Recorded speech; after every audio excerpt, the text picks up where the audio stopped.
NFM Radio, emu daho. NFM Radio, emu daho.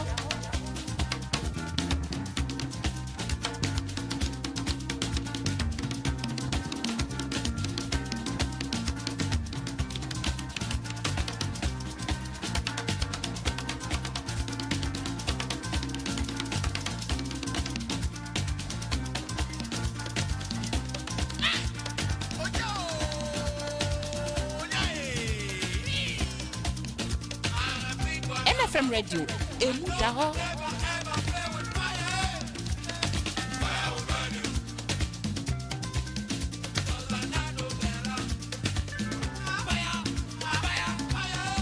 NFM Radio, emu daho.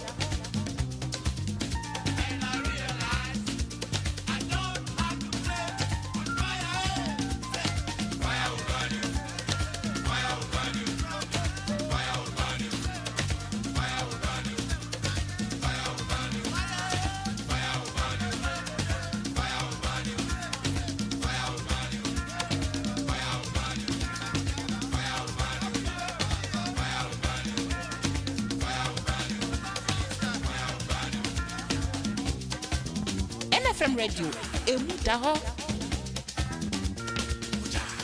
Minua, see fire will burn you. NFM Radio. Jumedia Mansa Musa ede bro. Ejuada kopem meneda. Enumre on song. Ekopem non do. Right. Good evening and welcome. Welcome to NFM Radio. Another very beautiful Wednesday.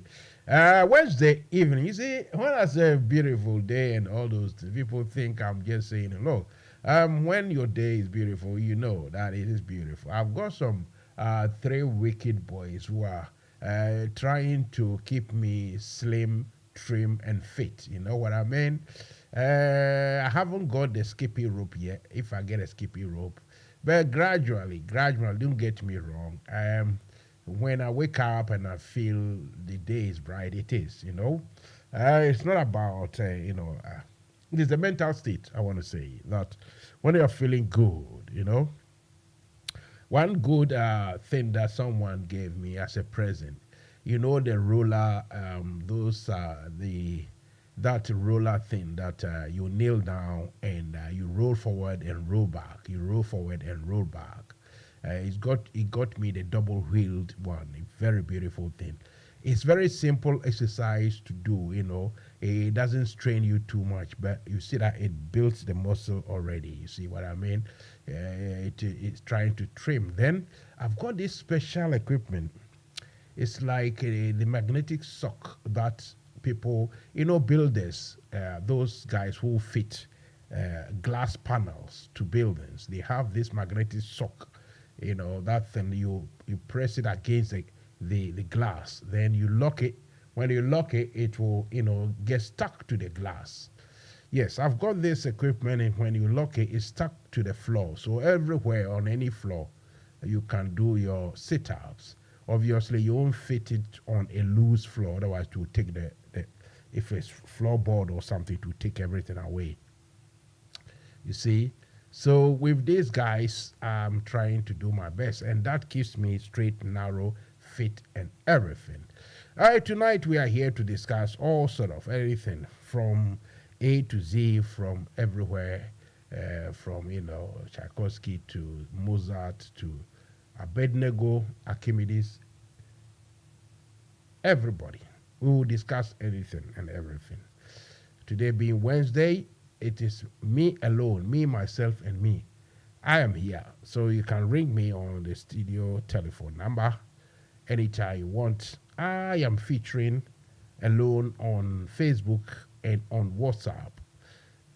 Facebook and YouTube. The YouTube is New Face Media. Go to New Face Media on Facebook, on YouTube.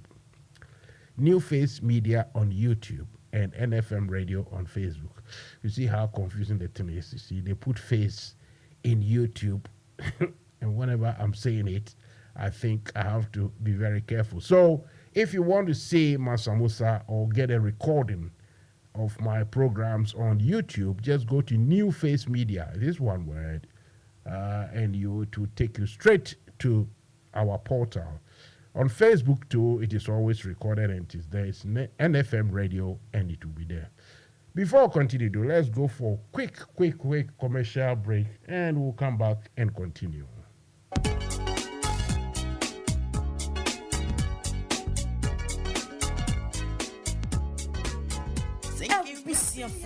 Sisidi, Yenam Top Connect so a manisika de bagana if we yasia fanenina yenchia capre. Annie, aye free. Top Connect a masika money I am recra. You hear so but download it with Top Connect app no our Play Store. Diama or Android phone. And as we use iPhone so or Apple Store not download the Top Connect. Aye simple cra. Top Connect to a member radio numsu Europe, North America and Asia. Woman will dofu sika for Top Connect so aye tem na emre na mawa hoto swonso sese die sika manye di foforo kra any Top Connect so we yan chechemu bia for Top Connect our +442 081 6155 and a +442 081 761 600 +447 882 950 088 and nasa hwehwe Top Connect our befontin interfidie nyina so Top Connect Fesika mani wa dofwa sunjemu a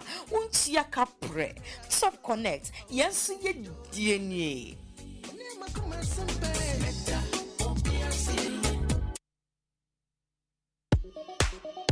Abusia, let me go straight to the point. We will find wada. Once you attack and send me says so, you work a see come air conditioner, and also dumb air conditioning, no, and said that more can see no crane say. One funny papa manama installation now, with everything called enterprise, air conditioning installation at the Mawa, Odamo, a Rubia, Okanu, a woman, never cold room, it's a cold stores, and a Bavia, you didn't see, I was saying, you know, everything called enterprise. We had a nice one at your Mawa, a Rubia, no, but you went the Kadika. You install central air conditioning, split air conditioning, car air conditioning, never solar panels, also. You want a nice at your Mawa, or you be a boost straight, not for your what you will fee. So, what the assay, and our gas in a sense, say you'll come with the another dear, and our cold store dear, you had a very nice and quick, but we will be a yet the amount. Also, I'm over it, so I'm obviously dying, my canoe, and over to me for you. Can lie with so nearby install air conditioning Nibiamamu. Try +44 7508 650279. Oh, wager adjacent Ghana Fire Service. Wow, France 0544 489 343 and 0302 906 276. Your website, you know, everythingcode.org. And I send you email kjamwako@yahoo.co.uk. Everything called enterprise, air conditioning, master no. Minua, see fire will burn you. NFM Radio. Jumedia Mansa Musa ede bro. Juada kopem memneda. Enumre on song. Ekopem non do. Listen to Fire Will Burn You on NFM Radio with Mansa Musa Monday to Saturday, 7 p.m. to 10 p.m. NFM Radio emu daho wana mutane NDC da ke United Kingdom da Ireland chapter ina roƙon ku har wa yau ku vote ku ba chairman Akwa shi kada ne wanda in Allah ya yarda ya win ya zama chairman zai kawo welfare program da zai taimaka muku ya taimaka ma party mu.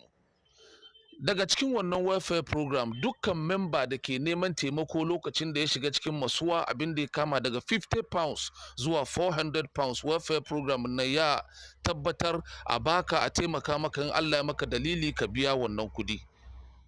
Bayan haka kuma dukkan memba da ke neman wani taimako sha'anin batun takardun shi ko wurin zama ya ajiye manya da lauyoyi da kowane lokaci kake neman advice ko kake neman wani lawyer da zai taimaka maka akan batun sha'anin zaman ka a ƙasar United Kingdom shi kuma su bi bayan ka su taimaka maka su saya maka ka biya wani abu kadan da yake in ka je waje zaka doki lawyer ba da ka same shi haka nan ba. Muna roƙonka member NDC da ke United Kingdom ko Ireland in lokacin vote ya kai ka vote ka ba chairman Akwa shi kare ne wanda yake zai taimaka ma partin mu a lokacin da muke ciki. Wannan shine sanarwa ko wannan shine abin da muke roko ku taimaka mishi Allah kuma ya taimaka mu duka gaba daya Allah ba mu nasara. Mun gode muku da kuka saurare mu. Assalamu alaikum wa rahmatullahi ta'ala wa barakatuh.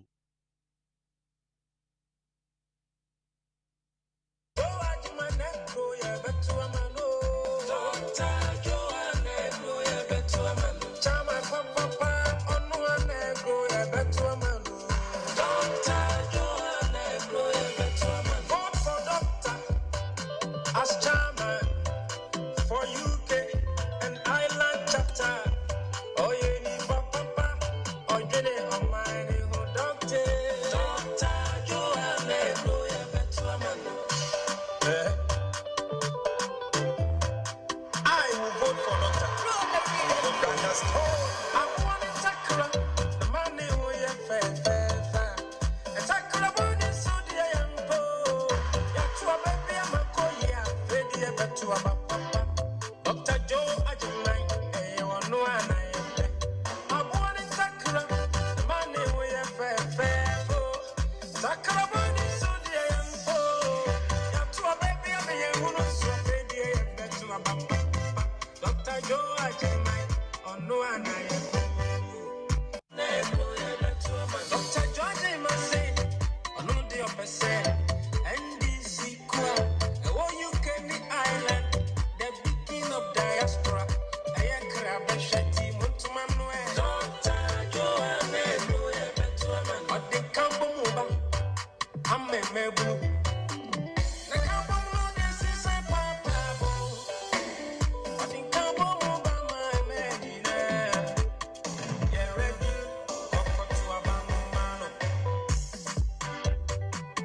Now, I'm speaking on behalf of Dr.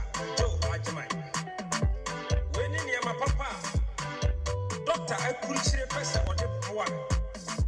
Never party no money for any shit. Oh, yeah, on my papa, or Guinea, my own two abandonment. Dr. Joe Ajimai said, or when they kiss yourself, party in the Benyan own office.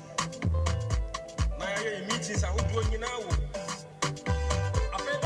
The fund. Sikabotu pie no blue. Say on the back.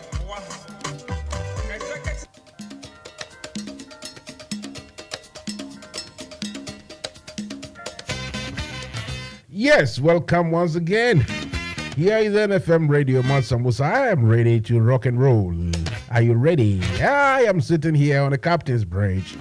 I am driving the ship. I want your company. Come join me and let's sail away. 0208-123-5911. Ni okay oye Forest Gate in East London. Ni Obutui. That means you are listening. Thank you very much, Ni. 07876251261 is the other number, and that is also a WhatsApp. So if you are outside UK, just add 44, then 7876251261. As simple as that.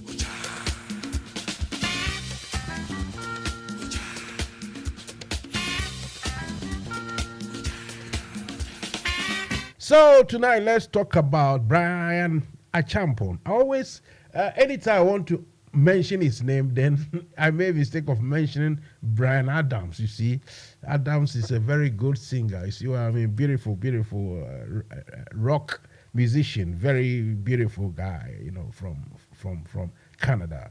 But we are talking about Brian Achampon, what he said and what you make of it. That is one. Then number two, we are still talking about NDC, and it looks like, you know, the surface of the river looks nice and smooth, but the underneath, the current under the surface is anything but, you know. It looks as if someone or some people seriously want to derail NDC plans, because I, for the love of all the tea in China, cannot believe or understand how anyone will try and pick a fight with the chairman of the party, that is Siedun Ketia. How any party MP would say that if the party decide on a position on any policy, a government work or government position, government plan, any government legislature, if the party opposition party decide to have a position and the position is not it's not in favor of what the government wants, it doesn't mean that the party is dictating or is coaching, to borrow the words of Alhaji Alhassan Suhuyini, who happens to be one of the MPs.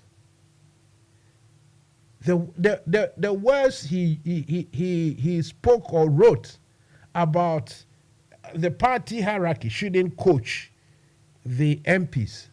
It's rather childish. It's amateurish, honestly.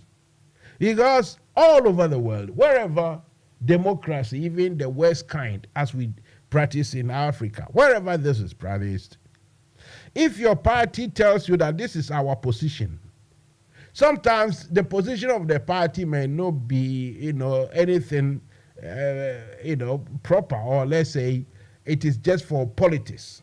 The party want to gain the political upper hand.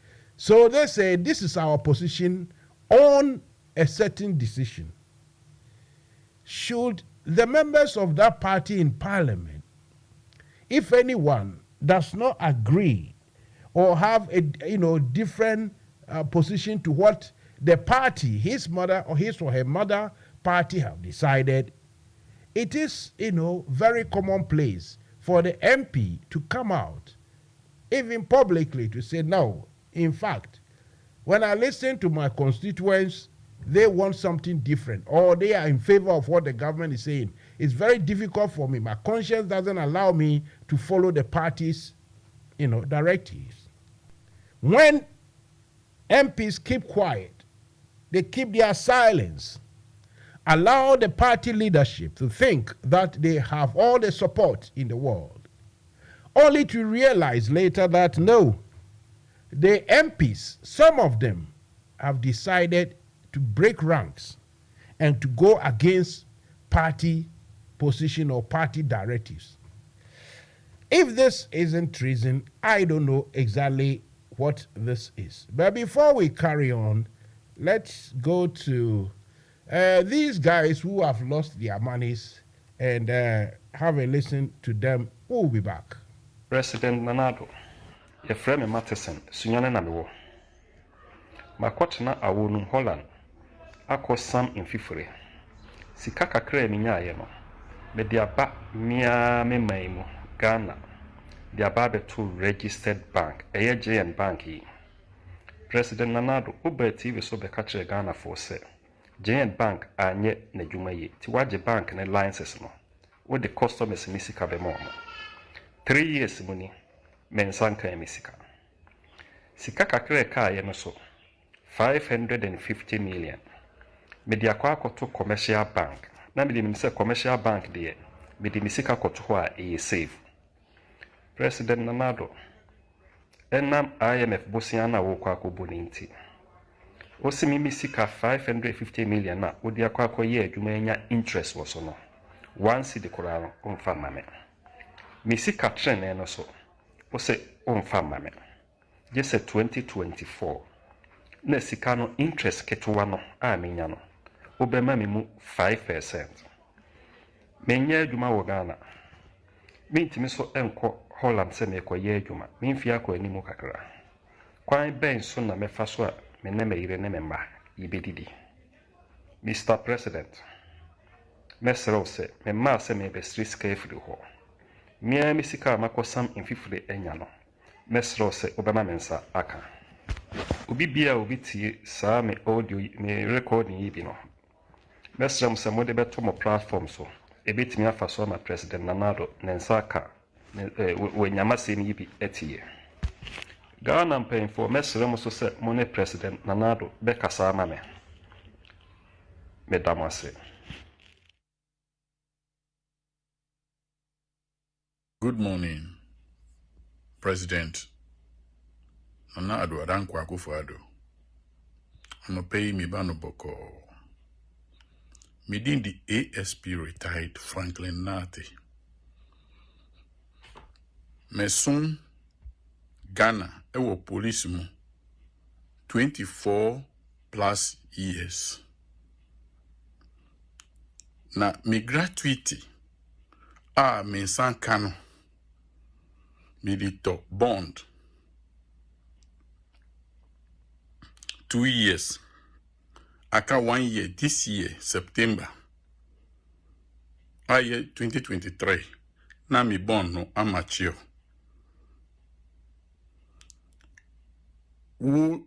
Adwina wo de ba ye say wakoboka ana wa bugana abofom enti me bra ma bre sika medi to bond no commercial bank no onfa mame we enye am robber ene be chimi jimi sika o man penia ya tu abama no se onhwe yeso emra wo fru plane 18,000 pounds an hour nkrofo kachreo wante emra wo fa so many ministers se omunu na oni omu betumi aye adwuma nkrofo kachreo wante ene your incompetence inti me bre amabre medisika yedi tua meka say gratuity me fa hwe me ho so no usi wafa this is 2033 se mi manu na opese omumba jisika na minana no mu a minim president woni diemu misrew unuana ni bank edi enim eji loans no mfaso a wanya no misrew manu fansa mfaso no ekutu yesika no mesika no mfa mame nanado utrimu yedin papa obi a maye juma Ghana mra kire say 24 years plus no yentua meka as a retired officer no usi untua meka menya 60 years ye nanado misrew mibisa wo. Have you been a civil servant in Ghana before? Have you worked as a civil servant? Please. Nanado. Mimpese. Mbe kasatiao. Mimpese mbe dumi usu eni ubusian derby. Midi yao esreo. Tise na Mr. Matheson. Efri sunyani esreo no. Jai misika mami. Midin the ASP Franklin Kwesinati. Me tome bon wo commercial bank. It was Accra North branch. Please, I beg you, in the name of God, don't touch my money. Don't touch my money. Don't touch my money. Anybody who receives this, please send it to as many platforms for Nana Adodanko Akufo-Addo to see, to hear, and to see. Or his cousin Ken Oforiatta should hear. Please, please, please, Danado, I'm not supposed to beg you.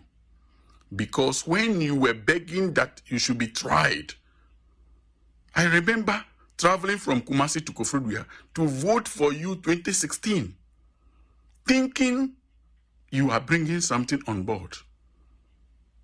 I regretted it.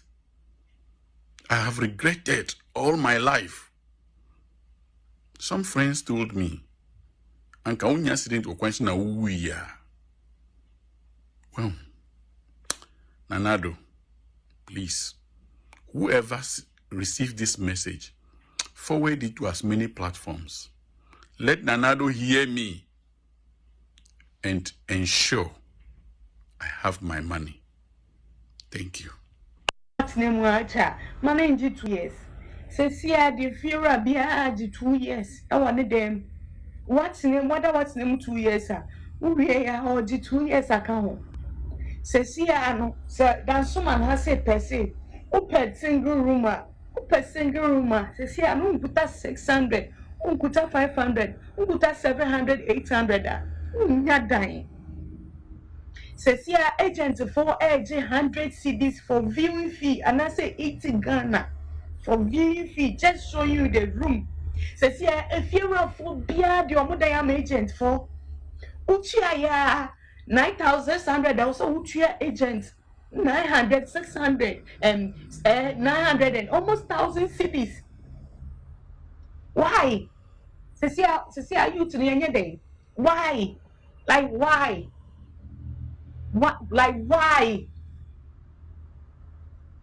Hey, like it's serious.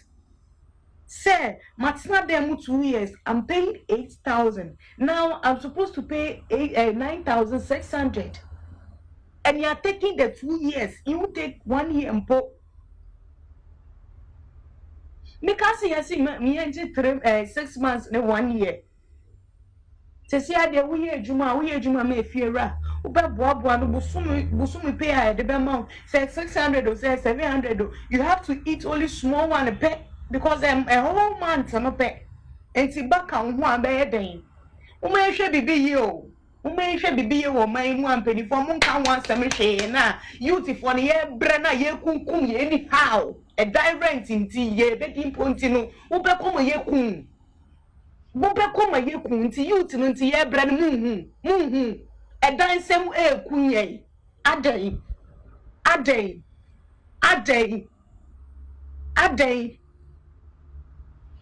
how Ghana ye ble papa adey and the fiera walk in nka jeverese me patcho me pedan mod do because hu agent viewing fees or do cut set them or bet you 80 CDs and now say 100 CDs.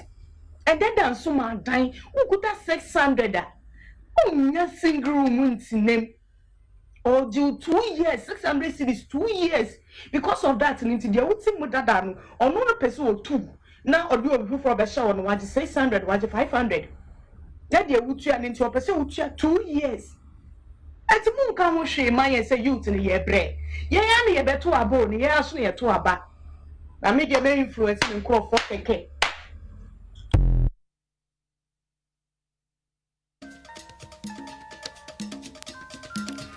Right, so on the obey influencing in Crawford Keke, Mutie Mansa Musa. We are discussing everything and anything, including even the spat between ex-footballer Stephen Appiah and GFA people. This, you know, you see, I tend to support the Stephen Appiah in this argument because I've always advocated that as they do in Europe and elsewhere, especially here in England, most of the football pundits and administrators are ex-footballers. You know, very few professional, let's say, professional administrators. You know, when it comes to let's say the actual management of monies and law and the rest. Okay, that should go to the proper administrators or the academics. But when we come about the real football management, the technical and the physical aspect of it, then it should be ex-footballers, people with the knowledge in the game. So I tend to side with Mr. Stephen Appiah, ex-footballer. He recently said that football management football should be managed by people who know the game or people who have been in the game for a while, and not people who can just speak grammar. His comment has not gone down well with some of the authorities, the Ghana GFA, so to speak. He said, Mr. Nana Odro Safo has suggested to ex-Black Star captain Stephen Appiah to seek professional knowledge in football administration before seeking top role in Ghana football. His statement is in response to Stephen Appiah's comments that football is run by footballers with insight and not big grammar. The reason why I say I'm with Stephen Appiah, I will come I'll come later to introduce it or say it. But according to this thing, what do you call it? Okay, thank you. According to Stephen Appiah, he said in an interview with Funia FM, Duro Safo cited former Barcelona forward and Cameroon president Etu as example, stating that being a legend is not enough to become a football administrator. Samuel Etu is FA president for Cameroon. He needed to go to school so he can better himself academically. He joined associations that are affiliated with their FA before making plans. You see, I have my own reasons for advocating, because when you think about people like Kukudazi and Abdul Razak, whom I've interviewed recently, let's say last year, even I think just last year I interviewed both of them. And when you think of such people, they are just languishing in the football fraternity. I mean, in Ghana, they are not handling any top teams, or let's say they are not in the administrative wings of the sports. You see, this is because, okay, they themselves are not taking themselves to school or whatever it is. But if you know how things are managed here in the UK, BBC, any broadcaster or Sky, they actually send these sort of ex-footballers to the necessary journalistic, institutions, train them so they become, they become functional in football administration and punditry and the rest. You see, for the FA of Ghana to say, okay, send yourself to school to gain administrative knowledge now. You see, in Ghana, it is all about people, even especially the pundits sitting on radio and television. This young generation of today have hijacked all the so-called knowledge in football. They talk as though they know better than somebody like Kukudazi and the rest of them. It's a shame, but that will come, and I'm trying to find Mr. Stephen Appiah to have a conversation with. But let's stay with the politics. I think I've got my first caller here. It's none other than Chief Yusuf. Yusuf, good evening. Is your chief here? Oh yes, I think it's my phone. Mudaho. Obia suit you pa.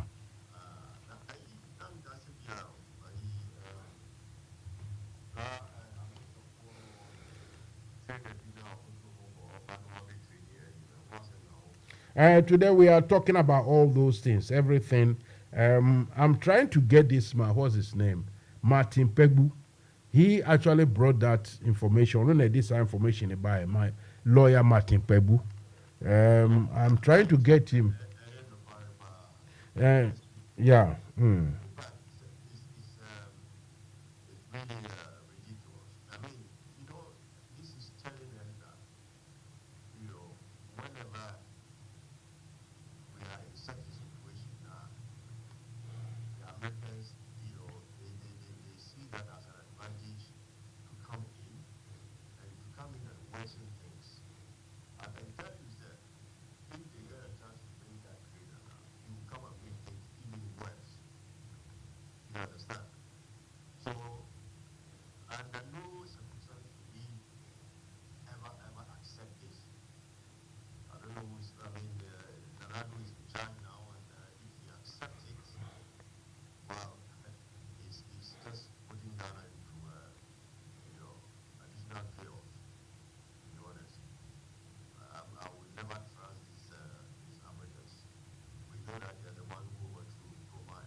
doesn't work for the society. Look at the woman that was the lady that was talking. You see how people are suffering in Ghana. There's no social housing. See, the renting system has collapsed. So we take people, 1 year, 2 years advance before you can get a place to stay. They don't even have jobs. How can they pay their rent? Musa, in fact, it's terrible. People are suffering in Ghana. I'm telling you. I was listening to the lady, and all I would say is that with all these things, now Ghanaians are suffering, majority are suffering. Come 2024, well, they are these people out. That's all I can say right now. It's really sad. It is really sad indeed, and I also support. A lot of different Ghanaians will tell you there are different issues, problems, but it all comes down to one thing. The living condition, standard of living, is not adequate at all. It is very expensive and mediocre. You spend loads of money you have just to get the simple basics, and that is not good. That isn't good. Yes. Are you gone? All right.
This is ridiculous and it's totally unacceptable. This is coming from Yusuf here in London.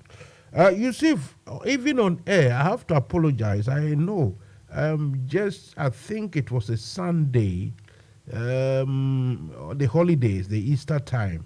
I think you wanted a chat, and where I was, I couldn't chat or even talk to you, and I promised to call back. In fact, I've just remembered that promise, which I totally failed to fulfill.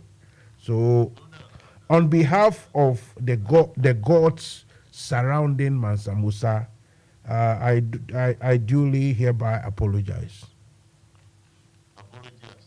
You see, my gods, they are very sharp and they are very total. They can, they don't only destroy like the Ghana gods, but when they are angry, they are not favorable at all.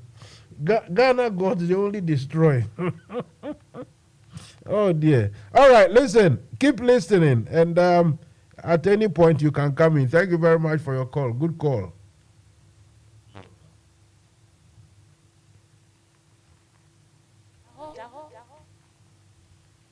NFM Radio, emu daho.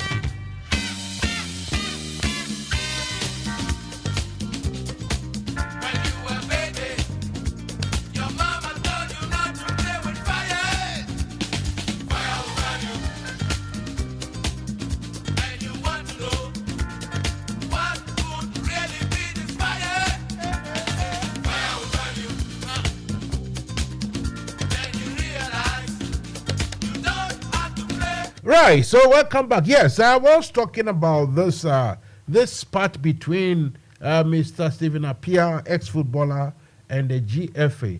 Stephen Appiah recently said that, look, football administration, punditry, management, and the rest, it should be given to ex-footballers, people who know inside the games. You see, I mean, in Ghana as it is today, when you listen to footballers and pundits and the rest of them, even some journalists, the way they talk about the game, the originators, the ex-professionals, people who know the football very well, especially the technical men, they have been sidelined completely. They have been silenced completely. And that, to me, it is not a good thing. The people in charge should be people who have knowledge of the game. In UK here, whenever you open your radio or your TV to watch football especially, and other sports, you see that ex-professionals of that particular sports, their image will appear. They talk about the game, if it's boxing, if it's swimming, athletics, and the rest. They always have representative of that particular sport or particular game to talk about. And even in the administration and management of such games, you have some of these ex-footballers and ex-professionals behind the scenes. This, I think, is what should happen in Ghana, but it doesn't. And for me, I think it's not a good idea at all. Just like I spoke to Mr. Kukudaze and Abdul Razak not quite long ago, such people, we should see and hear of such people in our football and sports discussions in Ghana. If it is the local language they can speak, fair enough. People like Azuma Nelson and the rest of them, they finished or they completed elementary schools. What they can, master or they can gather in their own capacity to explain themselves to Ghanaians, I know they can do that. For instance, thank you. I know someone like Azuma Nelson can express himself in, a very simple English language. He can.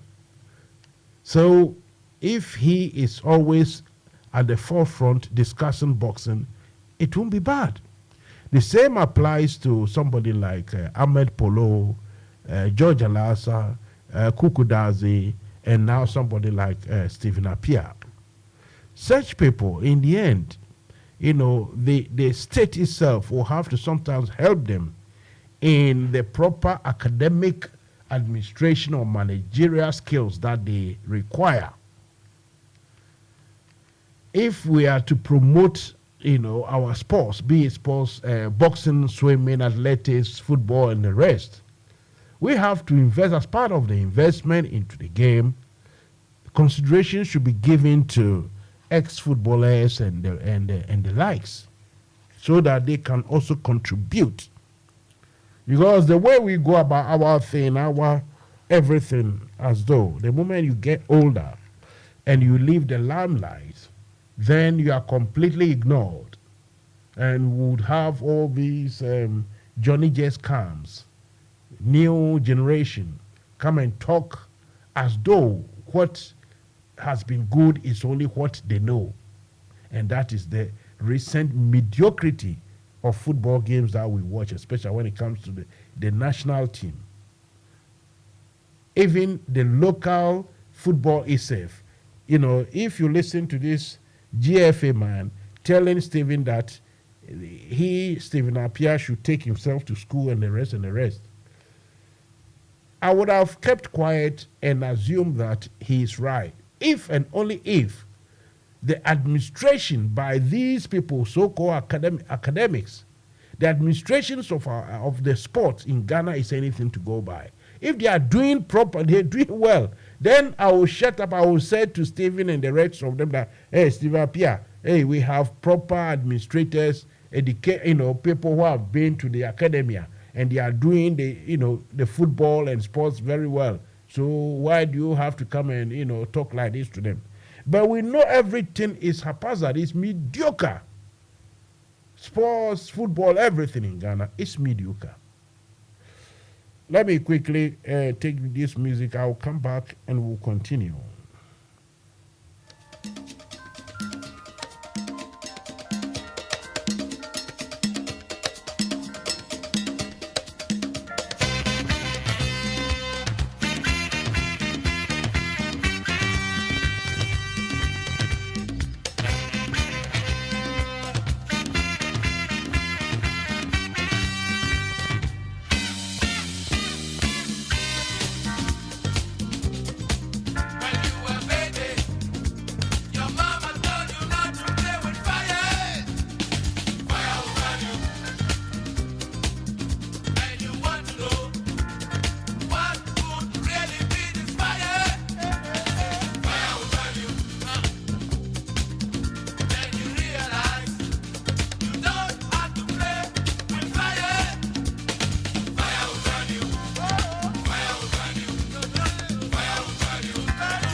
Ojahe. Right, now we're gonna flow.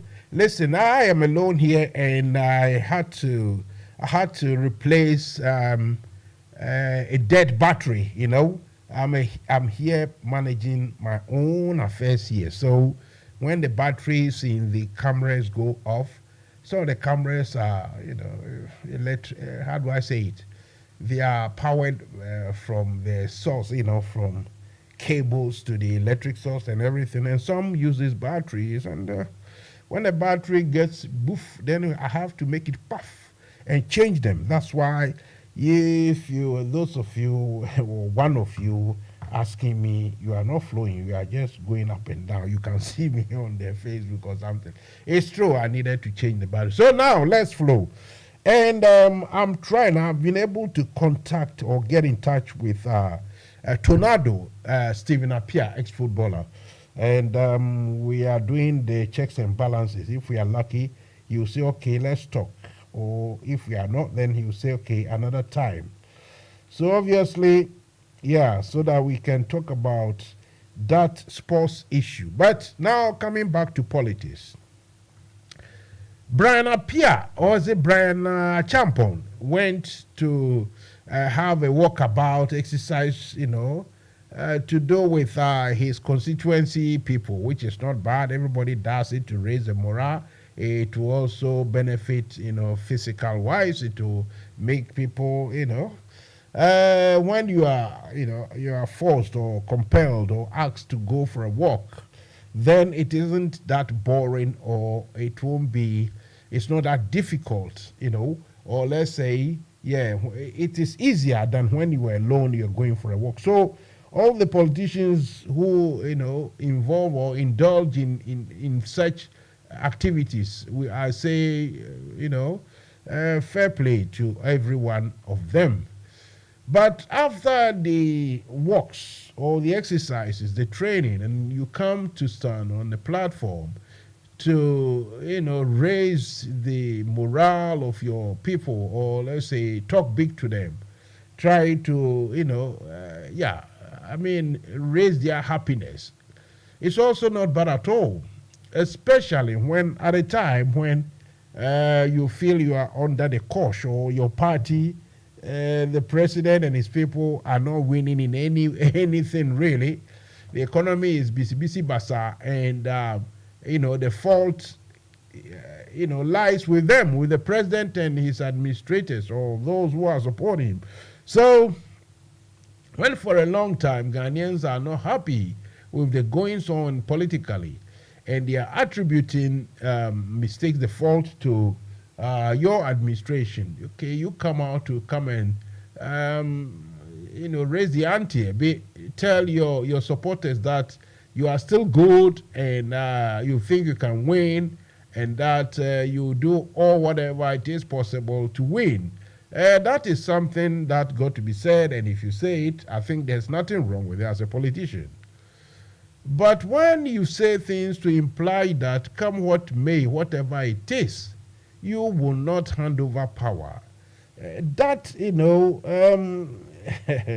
some would say it is just hubris, or it is just big talk, or talking from your chest, feeling big, raising the morale of your people, and that you can say certain things, sometimes not very palatable. For me, what Brian Champon had said or did say, I see it two ways. One is that they know they are not really, they are not liked, and they know the atmosphere isn't good for the party going into the next elections. And so they have to say anything to somehow bring attention to themselves, and also to let their people in power, the hierarchy of the party, to acknowledge individuals. For instance, Brian Champon, now the NPP party have something to talk about, to say, and they have diverted the attention of their opponents, Ghanaians and everyone, and they are talking about Brian Champon. That is how I take it. Then the other side is that maybe it is actually the truth that these guys know very well they will lose, but They are sounding a note of warning for Ghanaians to prepare that no matter what happens, they wouldn't hand over power. You see,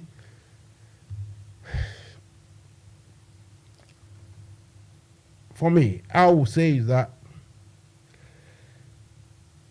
if the elections are held and it is very clear that one party, one side has won, and it is very clear, it becomes very clear that the other side had lost, it will be very foolish, as they say, you know. It will be foolish hardedness. Foolish hardliness, that's the word. For anybody to try to circumvent, not even to circumvent, but to force themselves on Ghanaians, to force, you know, to force to change the true will of Ghanaian voters. It will be a foolhardy who will do that. Because no matter, look, a country in a civil strife, it is not palatable. It's not something nice.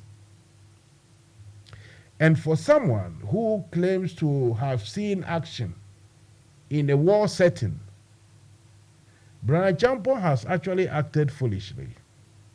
Because if he says that no matter how, they won't hand over power to NDC, meaning they will do whatever it is, including using force, using, you know, their supporters to make sure they hold on to power. For someone who claims to have seen action, if it is true, you see the worst in human beings, you see atrocities, and you think that should come about because you want to maintain power in your own country. I can only assume that maybe it is true that Brian Achampon has not seen action. He has not seen death. He has not seen mutilation. People who seen that, especially when you watch some of these documentaries about American ex-soldiers who've been to Iraq and Afghanistan and other places, now they talk, you know, and when they speak, they are very sober. Very, you know, they have adopted this sober posture. Their reflection is about some things that they've done and they wouldn't dare do again, or they wouldn't want to see done again. So for Brian Champon to talk with that hubris, that, you know, war song like beating the war drums, will never hand over power to NDC. If you say NDC can never win or will never win, fair enough. Maybe it means you are only saying that people, Ghanaians, will vote for NPP anyway. That can happen, it's possible. But if to the comment that we will never hand over, that means even if the result shows that you must hand over, you wouldn't hand over. It's not good. And for anything, anybody, the party hierarchy, some of them, people who have come out to support, not to even interpret, you know, differently or give a different meaning to what Brian Achampon said. If people have come out, the chairman of NPP come out to give a different meaning, a different interpretation of what Brian Achampon said, then it will open up the avenue for some of us to interrogate or to rebut or to say, you know, to challenge. But when your party members say we will never hand over, it's not different from the military junta in Burma or in Myanmar. They hate the democracy team, the military there, the army. They hate democracy there. I mean, they hate it with good passion. And so it's rather unfortunate that the NPP bigwigs, some of them come in to support this. Is that all what they are thinking? That even if Ghanaians clearly chooses not to endorse NPP again, they, the NPP hierarchy, those people, are they really saying they are not going to hand over power? That is the reason why you try to find out or to search for people to come and speak on this. NPP people, they are all hiding or failing to respond. They don't want to come forward. Because such things is very difficult to defend. Such statements is very difficult. I'm trying to get any of the big NPP bigwigs to come and speak, to come and talk, but they are not coming. I will jump and go to the next one, which is about the economy. I think 10th of April, this very month, the 10th, I read on Ghana Web about what Mr. Kpebu, the lawyer Kpebu, said about the economy. He said, and I quote, "You have the men, but Kamala Harris is sending economists to help manage the economy." This is what Martin Kpebu told NPP or told Akufo-Addo. He said, renowned legal practitioner Martin Kpebu has slammed the Nana Addo Dankwa Akufo-Addo government for failing to admit that they have badly managed Ghana's economy. As for this, it's clear for everyone to know. They have failed deliberately to accept that, they have failed deliberately to accept failure of economic management in Ghana. Deliberately, they don't want to admit it, they don't want to accept it. According to him, the New Patriotic Party government, after promising that it will turn Ghana's economy around in 18 months, is now blaming everybody but itself for the current economic hardship in the country. He added that after the NPP boasted that it had the men to manage Ghana's economy, the International Monetary Fund that sent an expert to help Bank of Ghana, and now the United States government is also sending an expert to help the finance ministry. And that is the problem I have. For the IMF to send people to come and help your country, it is done almost everywhere. The IMF had a representative in Africa. For me, I'm happy that this time the IMF boss, the chief of the IMF, who is sent to Ghana, is actually an African, a Kenyan. I am very happy for that. I'm not happy for going to the IMF, but for a black, intellectual, a black professional economist to come help a black African country to steer their economy, fair enough. Fair play. I don't have any problem. But for a state, a country like US, to send its representative to come and help manage our economy in Ghana, that one for me should be a no-go for anybody at all. If you are Ghanaian and you are listening, you hear this and you are not worried, you are either sick, you are about to die. What I mean sick, you are sick in the head, and maybe you are sick physically, you are about to die, so you don't care. Or you are a big traitor. You are a big anti-Ghana.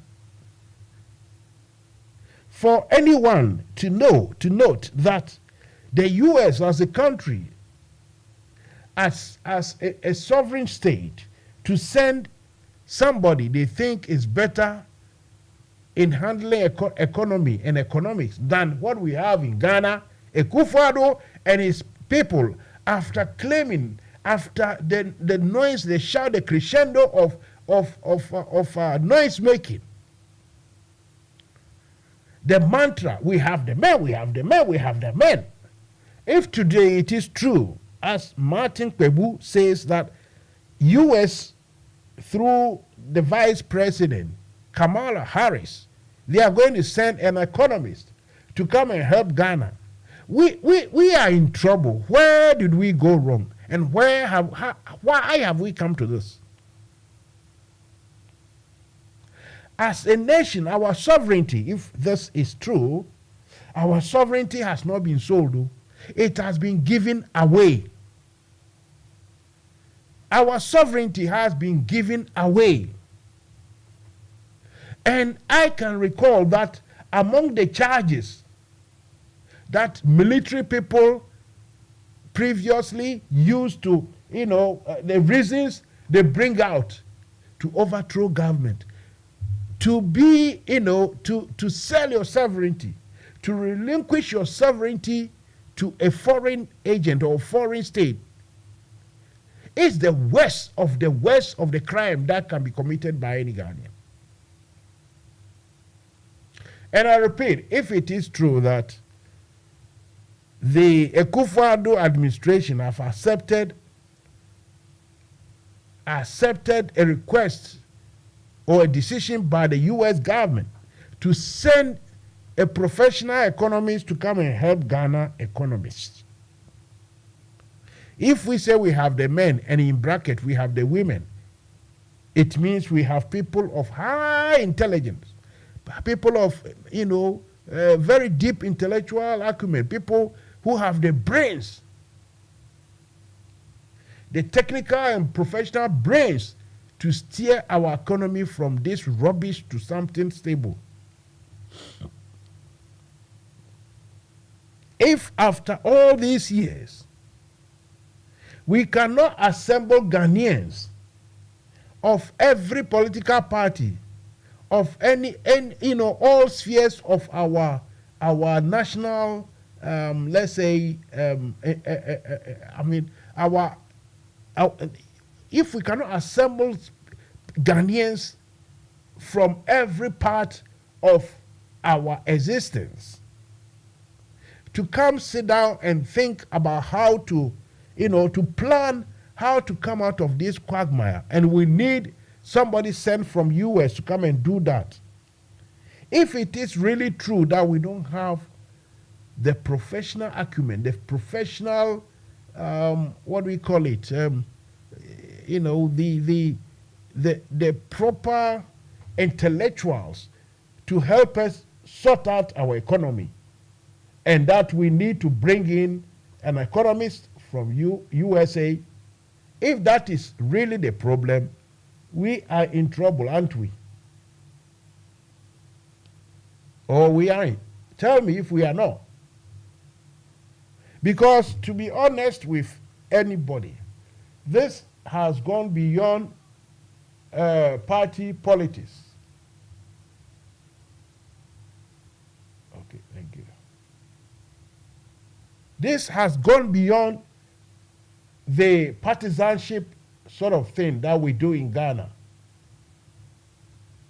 We must insist, we must request and ask for answers. We must be told if this is true or not.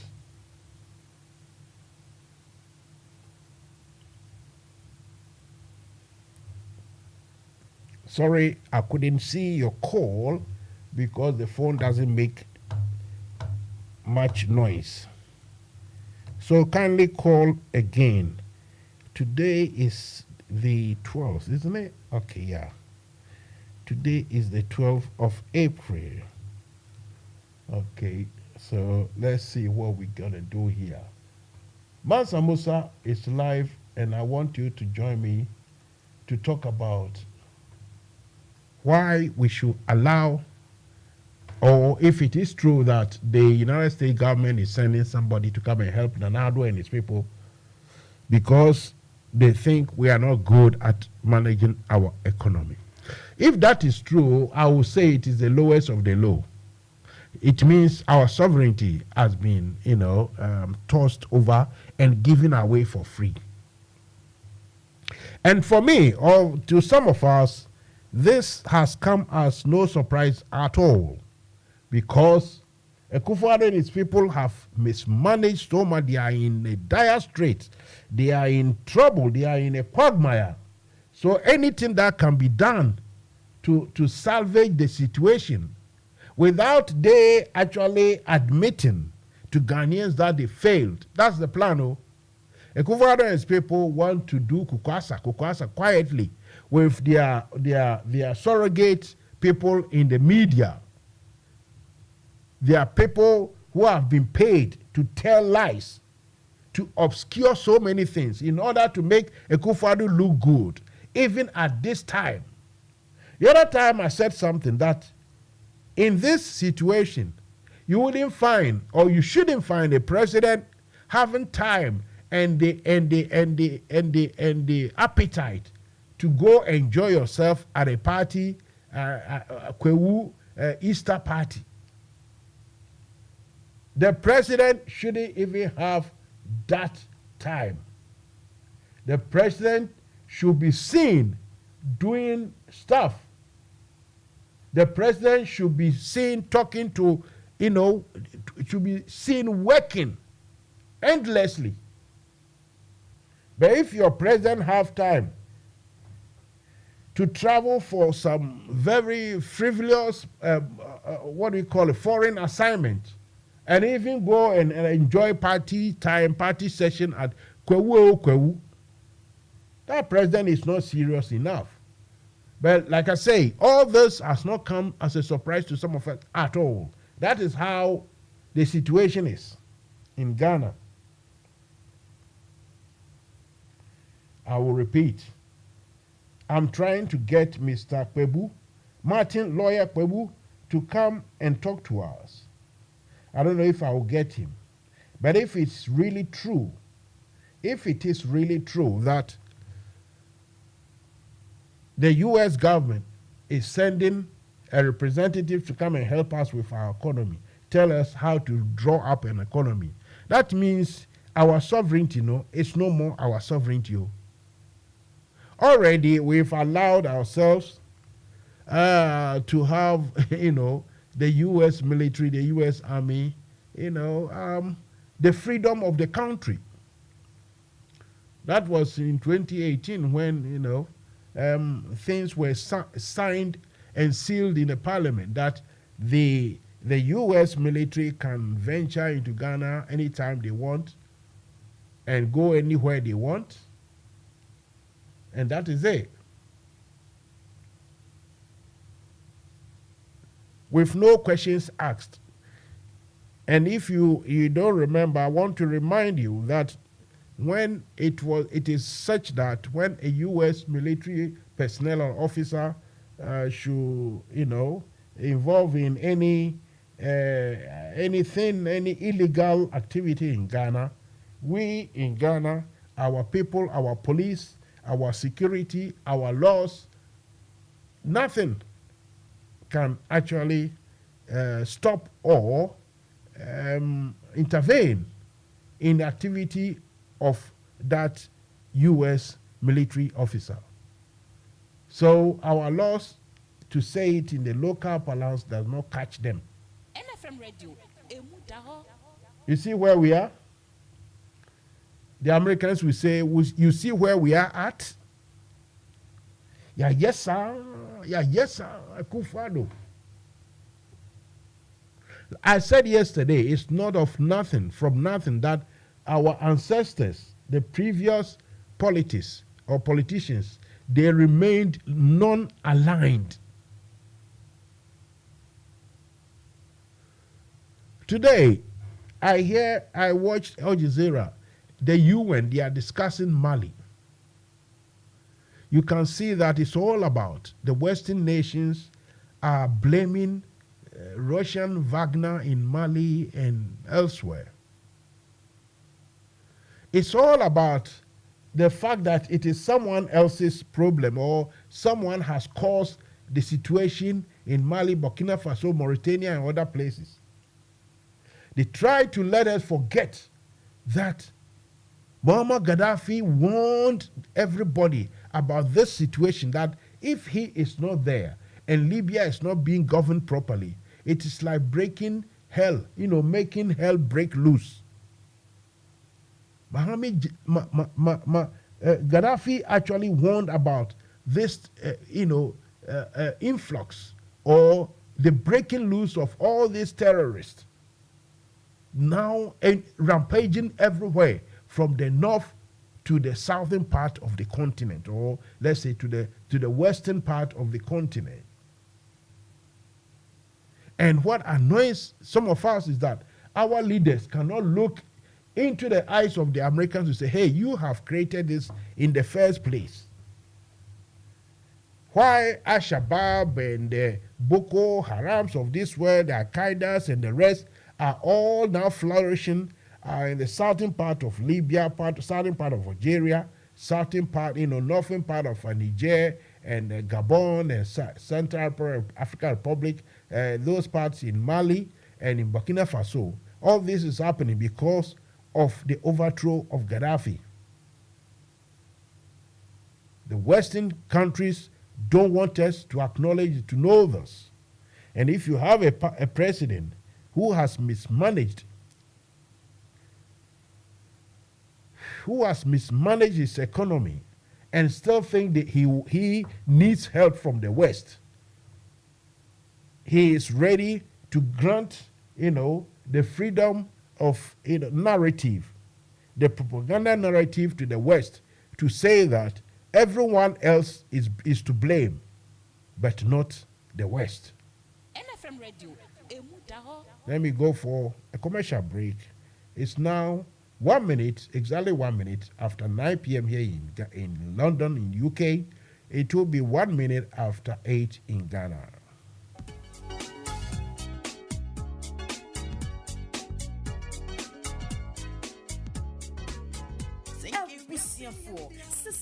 Yenam Top Connect so emani sika de bagana if we wiase afana nyina yenchia kapre ane aye free Top Connect amasika manie ayemrekra ye wohia ne se wo be download wo Top Connect app no e wo Play Store de ama wo Android phone ana se wo use iPhone so a ko Apple Store na download the Top Connect aye simple kra Top Connect wa manda aduonum so wo Europe, North America and Asia wo mane wo dofo sika fa Top Connect so a aye ntem na emre mawa hoto swonso sese die sika manye di foforo kra any Top Connect so we yan chechemu bia fra Top Connect e wo +442 081 6155 and a +442 081 761 600 +447 882 950 088 and nasa hwehwe Top Connect e wa befuntin tafidie nyina so Top Connect fasika mane wa dofo asumjemu a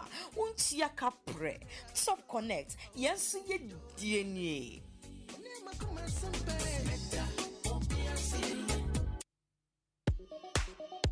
Let me go straight to the point. We will find wada. Once you attack and send says so, your work is here. Come air conditioner, and also dumb air conditioning, and set up more cassiasa. No crane say, one funny papa and installation now, Mountia. With everything called enterprise, air conditioning installation at the Mawa, Udamo, a Rubia, okay, you. Never called room, it's a cold stores, any Bavia, you didn't see, I was saying, everything called enterprise. Every nice one at your mawa, every beer, no, but you dika. You install central air conditioning, split air conditioning, car air conditioning, never solar panels on Sua. You want a nice at your mawa, or you beer, every boost straight. Now, you what you fee. So, what you say, and our gas in a sense, say you'll come with the another dear, and our cold store dear, Nina, a very nice and quick, but we all beer, you ever yet the amount. Most of more bridge, I'm always sit down, make anyone over to me. free UK line with so. Yeah, be install air conditioning ni biya mamu. Friend +447508650279. Ewo wager adjacent Ghana Fire Service wa friend 0544489343 and 0302906276. Your website no everythingcode.org and I send you email kjamwako@yahoo.co.uk. Everything Code Enterprise. Air conditioning na master no.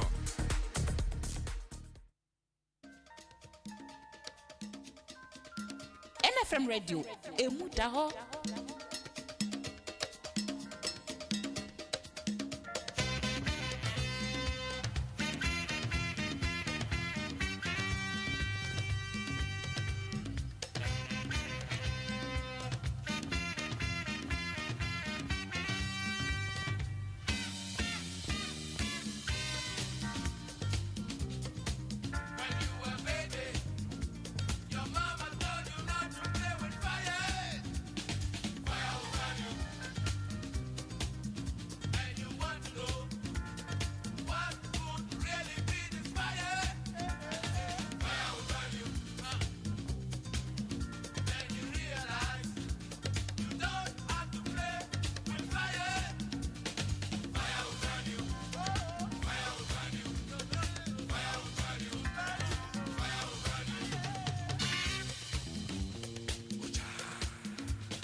Right, Fire Benny Namutieno, you are listening to Mansa Musa coming to you right here from the NFM Radio. Fire Benny is the title of the program, of the show. Physically, practically, fire will not burn you, I hope. Metaphorically, though, if you're thinking about lying, doing rubbish politics, then of course fire will burn you. Okay, thank you. Right, so the other issue in town is gone round, and is back again, and that is the LGBTQI plus. Plus, then I don't know. But this thing is still hanging there, and the Omahene of Doma, and that is Domahene Osajefu Osiadeyo Ajimambedu II, has vowed to remove any president or leader in Ghana who says LGBTQ plus activities should be legalized in the country. This is a sensitive, very, very, very sensitive issue. I don't know what you think or make of this. This particular LGBT thing should be handled properly, very, very properly. It shouldn't just be thrown about in anger or with big sentiments. You know, we shouldn't discuss this with how do I say it? With emotions at all. We should discuss this based on a proper rational thinking or behavior in any particular time, because this is a sensitive issue. What happens in people's bedroom, people's room, behind closed doors, should be for the matter for those people, especially if we are talking about consent adults here. If boys want to, you know, some will say it is a white boy thing. But naturally, black boys do it too. So if boys want to engage in trumu in their rooms, for me, I don't think we should even give it time in the day, airtime, or we should discuss it all the time, or even have a problem with it. The only thing is sometimes some of these things one might think that when they are doing it quietly and secretly, it won't affect anybody. So why even devote time to it? Unfortunately, or what we tend to forget is that sometimes the physical or the health implications of such lifestyles do come to affect other people. As for the social, the social implications of all this, some of us watching television and seeing two men kiss alone makes us to turn the telly off or even change channels. We don't feel right or good about such, attitudes or such lifestyles. But I have come to the conclusion that if these things are happening in people's bedroom closed, then I will just, give it a blind look or put the blind eye on it. So we got to be very careful not to create the conditions for this sort of mob rule or mob actions where people take the law into their own hands. If, like I say, it is wrong for a man and a man to kiss or collude or do that thing in public in Ghana, that is the law. Yes, that should be the law. Because the people as a whole do not accept that lifestyle. That is the law. What we should guard against is, vigilantism, putting the law into our own hands to attack persons either actively involved or suspected to be involved in such activities. For that, I will not agree to or with, because mistakes can happen. I remember when we were kids, anytime we want to play football maybe either Saturday or Sunday, whatever time we want to play, the previous night we call it Friends Night. We gather in somebody's veranda or an empty room, sometimes in the barracks. They'll have, one room that no one has been transferred to, maybe just a single room. There's no soldier living there. Sometimes one adult soldier will bring the key to open that door, and we say Friends Night. It was nice. Boys to meet, sleep in that room. The next day, I don't know, for some reason we think it brings, strong camaraderie, or, it brings us together. So it will give us, the sum to go and play football, we thought nothing of that. We didn't see anything wrong with it until I grew up a little bit in my early teens. And we went to this this dance, we call it dance, live band playing. I remember very well that night, live band playing, and that stupid student attitude of boy dancing. Not dancing just separately, but we try to dance like, a man and a woman dancing, holding hands. And a soldier came from nowhere to give us some slap, the two of us. And we didn't even know what we've done, but just, trying to dance in that manner caused that soldier to come and give us slaps. I wouldn't say the soldier was right anyway. But then, what I want to say about this is that if people in their own rooms want to do this trumut in, boys want to have fun, we should allow them to do it without harassment. But what I am against also is that if it is wrong or the law does not permit such things, at least in public, I don't see why the activists in such thing like gay, lesbian, LGBT thing I don't see why they want to create the impression that at least in law it should be the same as a boy, an adult man, a young man and a young woman may be sleeping in a room together. I don't see why they think it should be the same. It is never the same.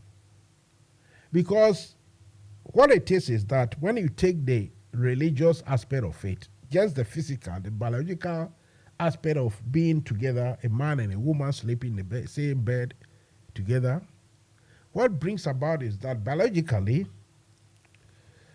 either planned or unplanned, you can bring about, a baby, making of another human being. Obviously, the gay and lesbian people, boy and boy sleeping in a room, until maybe something magical or something, by divine means happen, and that boy or that man, a man can get pregnant. It won't happen. So physically and biologically, it is not the same. The moment you make a man makes a woman pregnant, the social, economic implications of that is that a baby is going to be born and someone will have to look after it and everything.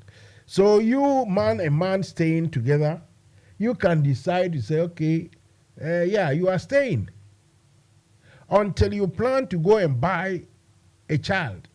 And I will use the word buy, because what you do is that you make someone pregnant and you take the child. That is not, how, especially African society, that is not how it is structured. It is all about maybe modern civilization that, okay, we have children that have been abandoned. So the word is adopt, and, you go and take a baby that someone has abandoned or is in a child care somewhere, and you bring the baby up as your own. That is acceptable. But the mere fact is the relationship between man and woman is not the same as a relationship between boy and boy or man and man. And so the law cannot be forced to support that relationship. And that is where, where I stand. Of course, if you think you have something different, you think I'm wrong, or you are in support of what I'm saying, you can call me to discuss whilst I wait for this guy, somebody I'm trying to get. Okay. Whilst I wait for my next guest, someone who has promised. And I forget, next Friday, this coming Friday, if all goes well, one of the top NDC guys in Ghana will come and speak to us. So bear that one in mind. Let me take the music. I'll come back and we'll talk while I speak behind the closed doors to this good friend of mine.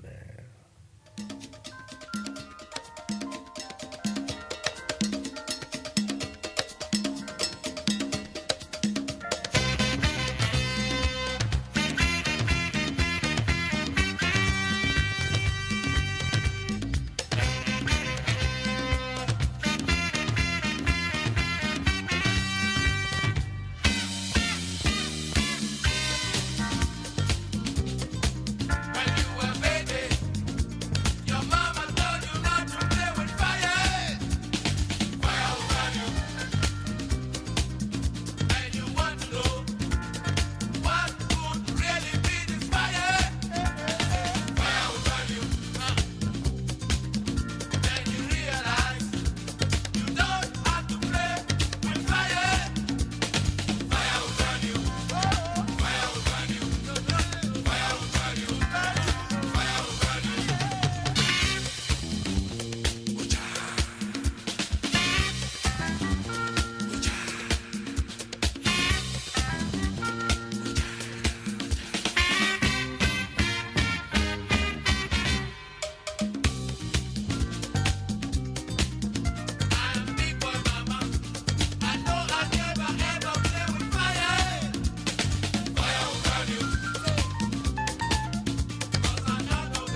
Right, Osibisa or say fire will burn you. Beautiful, beautiful sound, beautiful song by proper music professionals of years ago.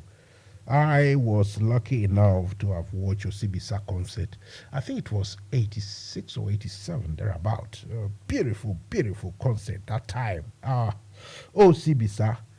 They say fire will burn you incidentally, or obviously that's what we have made it the title of my program, Fire Will Burn You.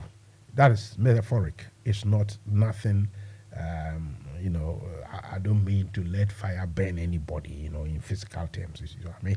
Anyway, so we've spoken about this, what do we call Mr. Stephen Appiah versus the GFA. I was spoken about the NDC internal issues. Then we have spoken also about this LGBT. I've told you where I stand. Now let's go back to Mr. Brian Achampong. Now I can say it without making a mistake. On so many occasions when I say Brian, and I was going to say Brian Adams, the Canadian musician, but I can mention that.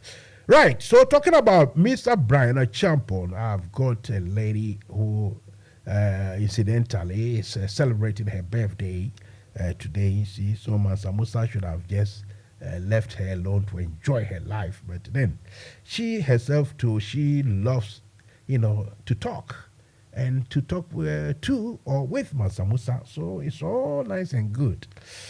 Let me welcome Madam Portia Asantewa Danso to NFM Radio, but first and foremost I have to say happy birthday, madam. Thank you, Mansa Musa. Thank you so much. I hope you are celebrating the birthday, but not with alcohol. So you wouldn't say later on that, oh, Mansa Musa, the questions he asked, I wasn't sober. So oh no, you blame Mansa Musa. Not unless you can get intoxicated with cake. If cake can make you do that, then fine, but not alcohol, no. No, but you are spoiling the occasion. Come on, get something. Oh. Some red wine, maybe plus 18. Oh, I'll maybe a small glass of red for celebration. All right, okay. Okay, a small glass, then make mine a big glass and take it for me. No problem. Auntie Portia Asante, you are an NPP spokesperson here in the UK. You speak your mind, all right. Have you heard about what Mr. Brian Achampong had said recently regarding election? And to quote his words, we will never hand over to NDC. What do you make of this, if you've heard it? Well, first of all, thank you, Mansa Musa, for this opportunity for the interview. As always, thank you. Yes, I heard the comment. And to be honest, sometimes taking things into specific context, sometimes as Ghanaians, it makes us think, overboard some way. Because let's see the environment right now and the stage we are at, and you know that we are heading for election next year as a country, and we also have to consider the platform or where he was when he made those comments. We have to factor that in. So if you ask me whether he was right or wrong, to be honest, my personal opinion, I cannot say he was right and I cannot say I'm a bit in the middle, and that's a personal opinion. But as a communicator for the party, I appreciate that he was standing in front of MPP core members and crowd. The program was organized. It was a very big program, very positive. It was a good outcome. There was a lot of unity. The program achieved, seems to achieve its aim, and it was an Easter celebration. So, coming on to Mr. Brian Achampong's comment, His comment, whether it was right or wrong, like I said, his environment. But let's say he's right. Okay. If he's right, he was simply speaking in a competitive manner.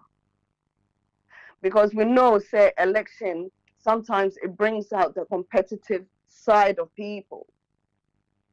Okay. And that was simply it.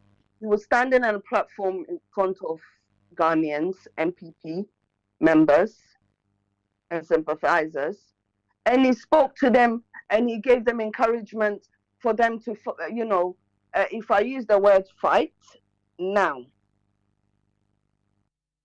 it could be seen as how we are seeing Brian Achampong. So I think, sir, it's not a negative thing that he said, or it can be seen as a negative thing because obviously some people in opposition will think it's negative because he's used the word will never give. Because if you look at the situation or the political scene, your communication as politicians, sometimes because you find NDC Esiedun Katia will come and say 2024 the Ebeya war. And you're non qua minority speaker at forcing. Or non so I can say 2024 a better war.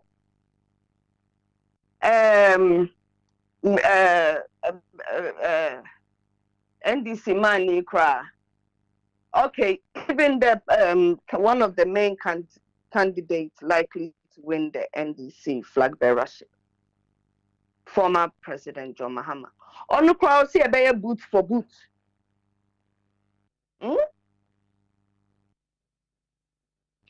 Mekai, Nansenya NDC for election or me, national election or me, elected Esiedun Katia as the chairman, elected Samin Jemfi, they elected Mana Noye regional chairman for Ashanti region. If I told you, I escaped me. What to me? Mango point. There be NDC man. Yamin.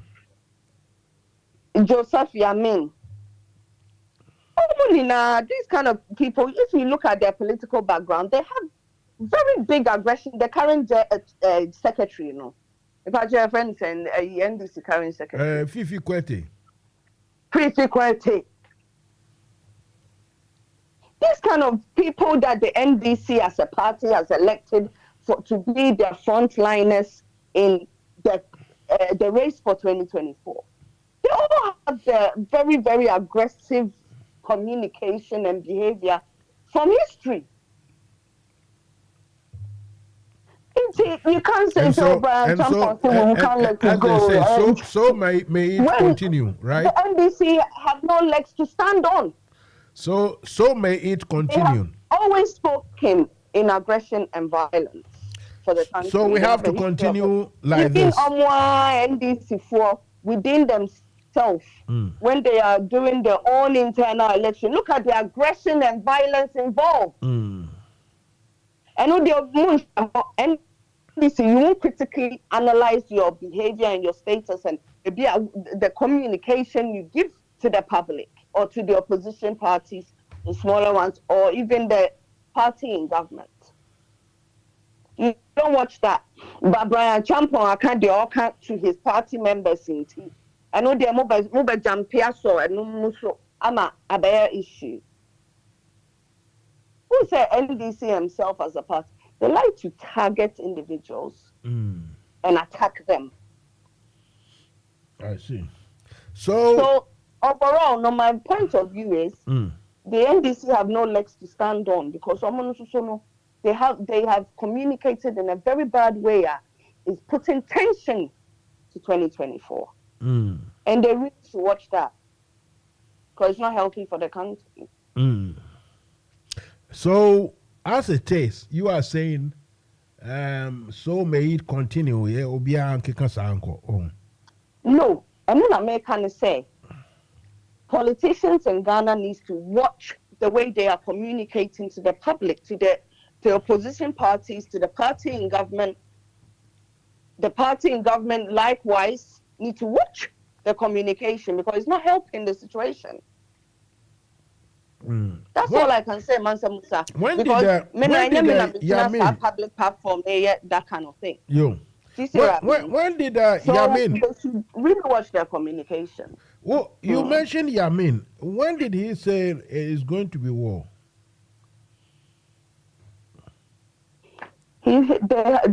All of them as an executive stand as one. And all of the NDC communicates the same way. No, you specifically mentioned Apart Yamin. I mentioned Yamin and I mentioned the rest. I mentioned Yamin. Yeah, and you say Yamin said the election is going to be war, and you mentioned Atoforsin too. When did they, the two of them, when did they make that comment? Musa, I don't think you understood my points that I was making. Okay. What I was saying is they're all national executives. Yes. Okay, they're communicating at one. So when someone physically cry, they didn't even speak it out themselves. The simple fact that they have not advised any of their fellow executives to communicate otherwise shows they back that kind of mentality. They back that kind of communication. I don't know. I don't know. Video evidence it doesn't mean say almost I don't know if we can make this comparison, but Ushe said boot for boot. We are from say the Buga Buga or violent background. If you compare languages like if you don't stop, we will burn you, Mahama, yourself. Sedun Katia will burn your house, will burn you yourself. You compare those languages. If you compare those language like Bono, after a woman there yenton unyebia, hold it. That is Samuel I remember. Then if you remember on we say we are not going to hand over before 2020 election, we are not going to hand over to NDC. Then prior to that, we had this Ayawaso incident where brutalities happened. Then if you listen to words like Yaji Mine, now Lord Kome should come and say we are never going to hand over. If you can imagine that during the election, past election, people were shot and killed, then you come to think of it, Brian Champ also said we will never hand over, we will never. It didn't say that NDC will never win. No. After that you can say, but if you say you will never hand over, that means even if NDC becomes clear that NPP has not won, you are not going to hand over. That is incendiary. I mean, that is rather reckless of a statement to make, considering all what has happened. Sana me patre. Material can say. But like I was saying, Nini communication, right? And because it's a competition, it's become very competitive. So it's showing that competitiveness is showing through in the communication. And sometimes, so when you're on a bigger platform, you have to be very careful. But sometimes, so you end up speaking out of terms without even realizing. Now, it's not an excuse, but it could be the situation. One thing we all have to be quite happy with, even though it needs a review, is Ghana is governed by law and constitution. Okay, so that nobody can ever say we won't hand over. Master, if there's evidence that one person have won, do you think that they can't hand over? No, in a democratic country like Ghana, where we are very, very well practiced in democracy, and see that. Yeah, so but you see, we are looking at it rationally. Who can say, who can you cry? But the point in this, what Brian Champon said, do we just assume, say, oh, he was just being hubristic? I mean, hubris. He was just talking big. Or should we take it seriously? Hey, the guy said they will do whatever and make sure they will never hand over to NDC. I mean, which one should we take? As forget about NDC, but as Ghanaians, it's up to you. He was just being hubris. Brian, and I say, no crap pass or more your plan say, or more hand you over diving, so we cry we near they won't hand over. Which is which?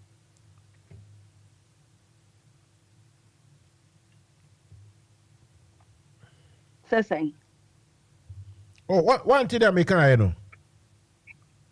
Oh, Matibata said, I don't know, like where it's heading to. Oh, okay. There may be say, oh, the all kind of way explaining. We can take it in two ways. Say, oh, come remember, Sam, say, he was trying to raise the morale. We shouldn't, make too much into this. Fine. Well, on the other hand, said, he actually meant it, or they mean it, said they will not hand over, even if they lose. Which is which? Which one should we take? Well, they shouldn't take too much. The first one, they shouldn't take too much of it because he was speaking to MPP members, okay? And he was boosting their morale. He was encouraging them to work hard to retain government. And we know that those things, we know that voting, those kind of communication, we know that voting is, or winning for an election is won at the polling station. So if he encourages the MPP members, the grassroots members, to work hard and, keep their eyes open and make sure everything is above board to retain power, NDC does the same thing. When they're speaking to their people, they have a way of speaking to them. We also have a way of speaking to our people. Brian Champon didn't go and stand on a governmental platform or media house or anything to communicate anything to the general public. He was communicating to MPP members who attended that event.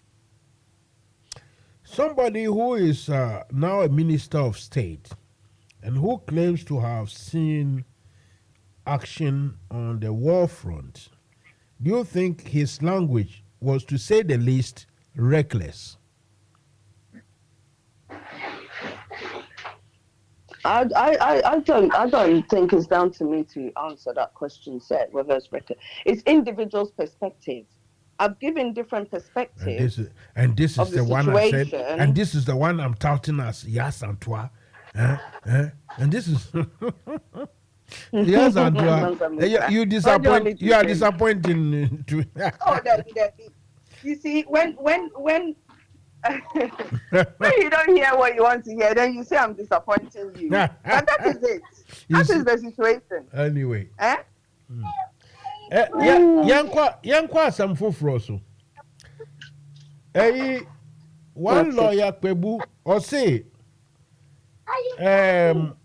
your friend Kamala Harris is sending a US economist to come and help with our economic restructuring. If this is true, what do you saying? Yes. I don't know whether that was factual or that was just the media house running itself or whatever. But personally, I think that was a bit of a disrespect, isn't it?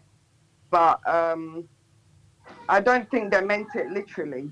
I don't know if they meant it literally or it's actually. Yeah, that's why I've always added that caveat that if it is true, because since Mr. Pebo said no one has come to rebut or deny that claim, and really, if Kamala Harris said that, and Ghanaian officials are quiet, I mean, first and foremost, our sovereignty, no matter how poor or inferior in terms of stature we are to them, the big ones, this would have been the lowest of the low. Would you agree with me?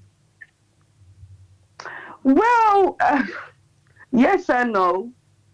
I mean, yes, I agree, because I'm personally, I'm a conscious person. I believe that we can handle our own affairs. I believe their culture and our culture is very different. I believe the way they are, they live their life, or should I say, when I say they, I mean the Western world and Africa or Ghana, the way our culture, the way our background is different. Okay. So if you're different, it doesn't mean, say, you are less capable than the other. It's just there's an indifference. That's it. You know what I mean? So I mean, I believe that we should handle our own affairs. I believe we should develop ourselves. You know, and that's why I always encourage that. You know that from the president who gave us the Africa Beyond Aid. It's a great methodology to have for ourselves as Africans, for especially the youth. Okay. But in theory, in practice, we know say over the history, you know, Ghana has got many help. Going to IMF alone is the same thing, isn't it? Well, we actually sometimes go to IMF so they contain us. They can give us the you see, you see, the whole sovereignty. Just for their money. Yeah, the whole sovereignty thing is that the IMF is a body. You know, it's not representing a state or a country. So we can live with that, even though it means we mess up with our economy. But at least we can live with that. But for another country, especially a superpower, to say, well, I'm sending. But Mansa, you know, governments work with governments. Sometimes there's government-to-government contracts. Okay, there's boardroom meetings, seminars, you know, all these kind of events and programs. They usually work on a government-to-government basis. So it's not out of ordinary. Say, another government will come to your country and assist. Ghana itself has gone to other African countries or other European countries and have assisted with government-to-government work or programs. Give me one example of that. Give me one example of where. My example of Ghana, let's say, economist, and now a security person. And they call, let's say, I don't know, Denmark or Tunisia or Mami Binamire. Because me know and look, we are all Ghanaians, we are Africans. Honestly, if this is true, this is wrong. This is wrong completely. That we don't have the intellectuals to manage our economy, even with the support of, say, the money that we. In the current state Jesus from Christ. To now, anyway, let's go on to the different two things quickly. I'll leave you to go. But Muslims, government to government will always work together somehow. You, Martin. You cannot live on an island by yourself. You. So in future, Mahama comes to also bring economists from UK to come and help her. Oh, if you say the economy, Anyway, so listen. You won't be surprised. The only one message I've got here is said the lady you are interviewing is not being honest and trying to equalize and justify the reckless comment by Brian Achampong. It's a shame. And that is from Nee from Forest Gate. And don't be surprised. For support I will read. Anyway. Oh, that's okay. No, I'm not surprised. This LGBTQ something. My opinion doesn't seem to fit his ears properly. Well. Or the way he wants it. Okay. And that's my opinion. This LGBTQ something legislature it's an NGVT. It's an anti. Americans will say anti.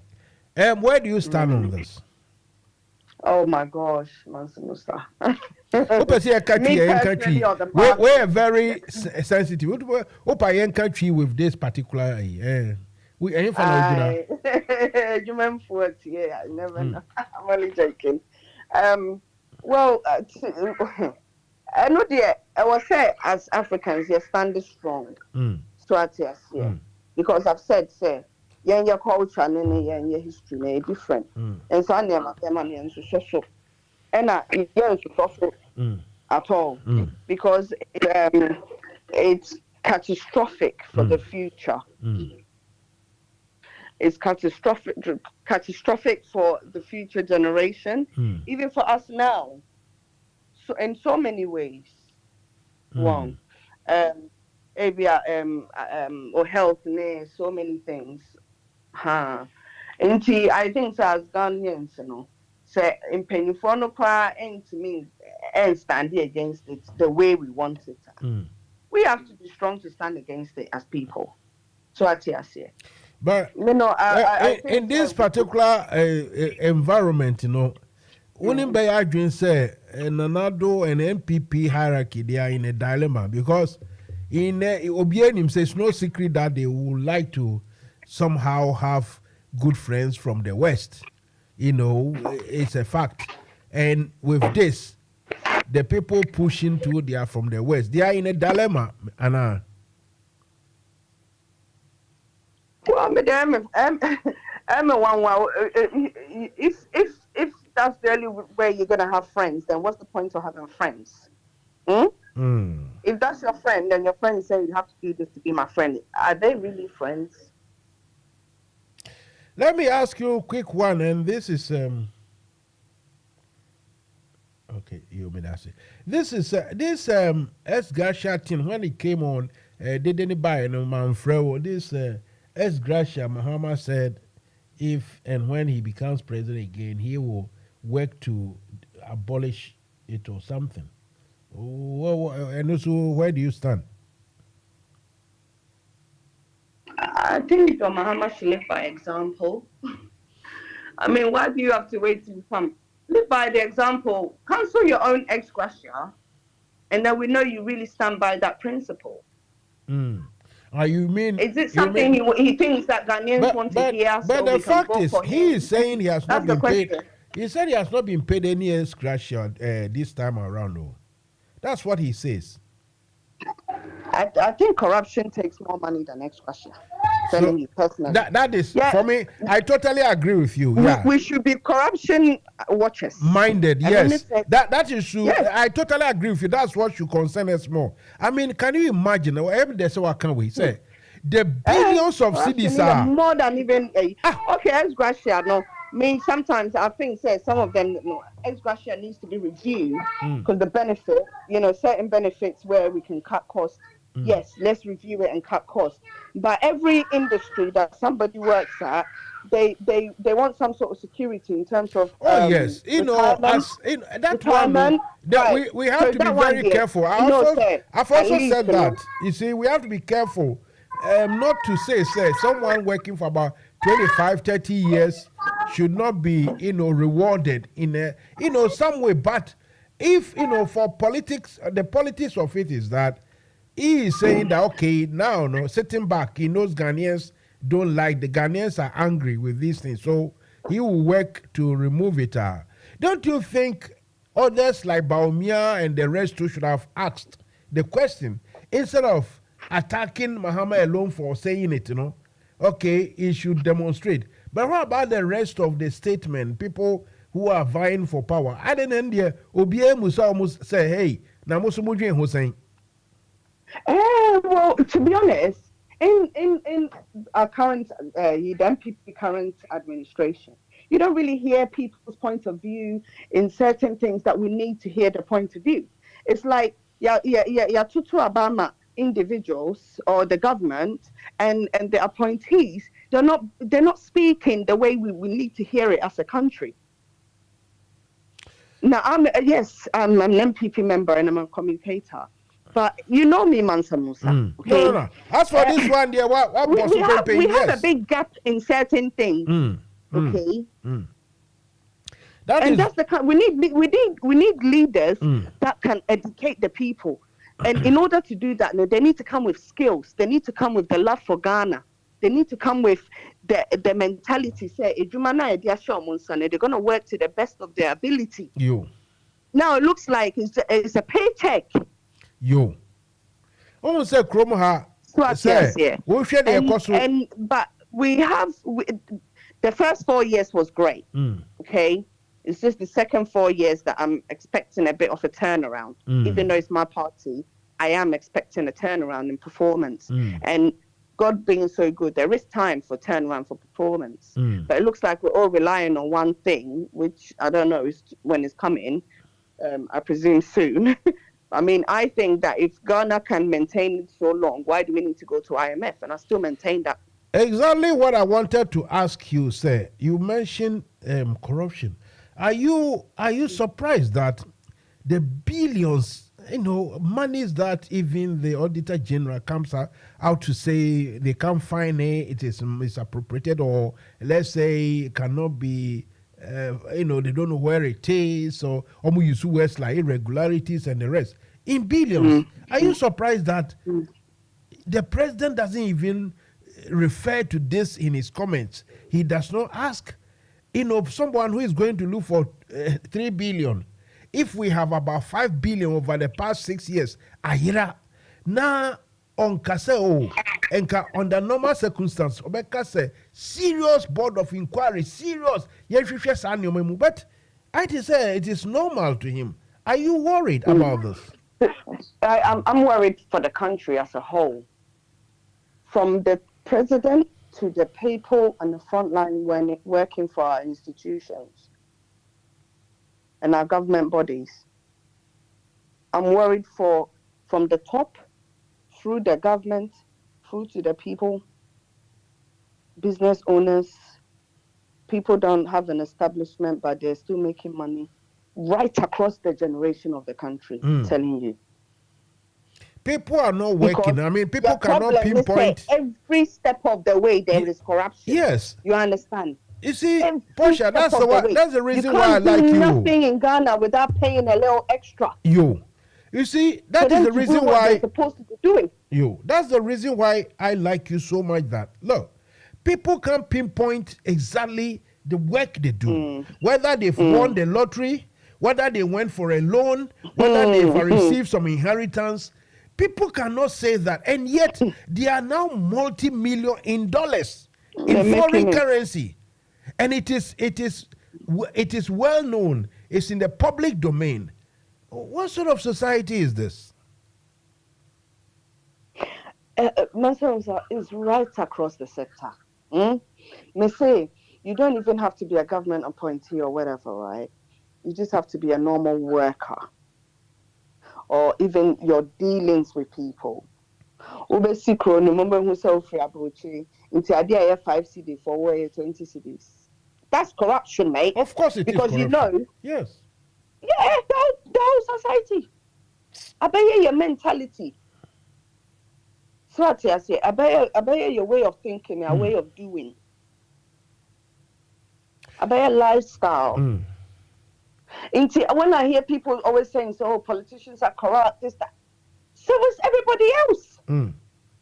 No, but I will still blame politicians because look, when you are giving the mantra, what we call the power to govern, you must govern effectively, and this is part of governance. Where Mansa, how do you do that when the people you're telling to behave are not? Like, you cannot I was going to give you example. It's a messed up cycle. I was going to give you example of how proper governance, resonates or permeates into the society positively. Let me give you I'll give you 2 examples. First example is the introduction of the law which made wearing of seat belts here in the UK mandatory. That law, that legislature saved life. It worked properly. I mean, they didn't go and be beating or talking or anything. No, it's a law. Because what they did is they attached the law. Now the second one. Yes. The second one was the law banning smoking in enclosures, say public in the pub or in disco, also saved lives. Now the other practical example I'm going to give you, say, if the society there's some rotten apple, you start to stem it down by doing, for example, about, let's say, around the early 2000s, when the Chinese started building their skyscrapers, they were buying every metal in the world, everything, scrap metal from everywhere. I used to work at a construction site, and all the scrap metals, we sell it, they were shipping all to China.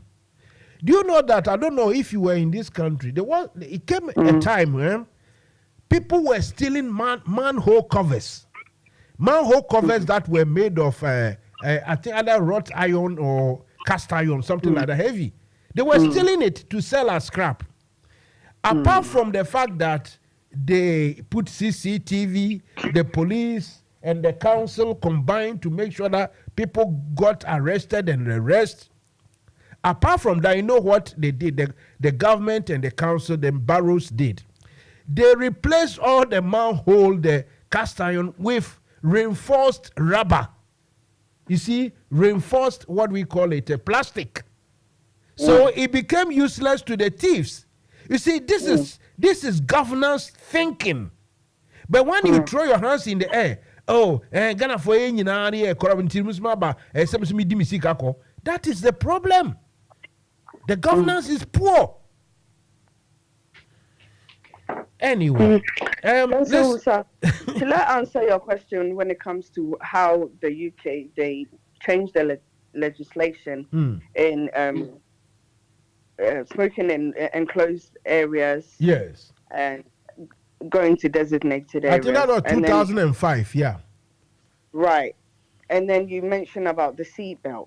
Yes. Okay, the seatbelt, for example, they attached it with public awareness, education. Yes. Yes. Number one, they made it publicly. They did adverts. Yes.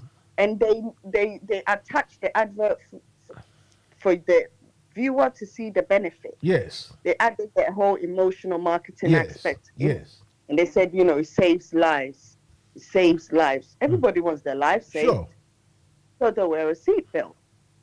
Wrong. Yes.